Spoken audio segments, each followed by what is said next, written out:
2009 December 31 പുലർച്ചെയായിരുന്നു നാടിനെ നടുക്കിയ കരുനാഗപ്പള്ളി പുത്തൻതെരുവ് ടാങ്കർ ദുരന്തമുണ്ടായത്. ദുരന്തത്തിൽ 14 പേർ മരിച്ചു.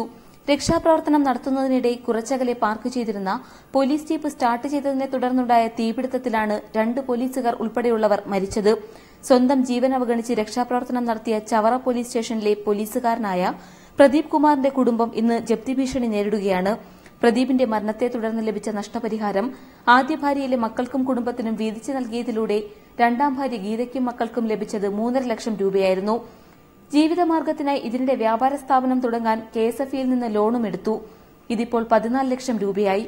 അന്നത്തെ ആഭ്യന്തരമന്ത്രിയായിരുന്ന കോടിയേരി ബാലകൃഷ്ണൻ പൂർണ്ണ പെൻഷൻ വാഗ്ദാനം ചെയ്തെങ്കിലും ലഭിക്കുന്നത് കുടുംബ പെൻഷനായ 7000 രൂപ മാത്രം.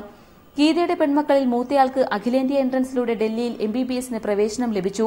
പഠനച്ചെലവ് പെൻഷൻ തുകയിൽ നിന്ന് ലഭിക്കില്ല. ഡ്യൂട്ടിയിലുള്ള പോലീസുകാർ കൊല്ലപ്പെട്ടാൽ ലഭിക്കേണ്ട ഇൻഷുറൻസ് തുക എസ്പി ഓഫീസിലെ പിഴവ് മൂലം ലഭിച്ചില്ല. കെഎസ്എഫ്ഇയുടെ ജപ്തി ഭീഷണി നിരന്തരം വരുന്നുണ്ട്. ഇപ്പോൾ കെഎസ്എഫ്ഇയിൽ റിക്കവറി 14 ലക്ഷം രൂപന്റെ റിക്കവറി നോട്ടീസ് അടിച്ചെല്ലാം ഇറക്കി അത് നിൽക്കുവാണ്, ലാസ്റ്റ് സ്റ്റെപ്പിൽ നിൽക്കുവാണത്.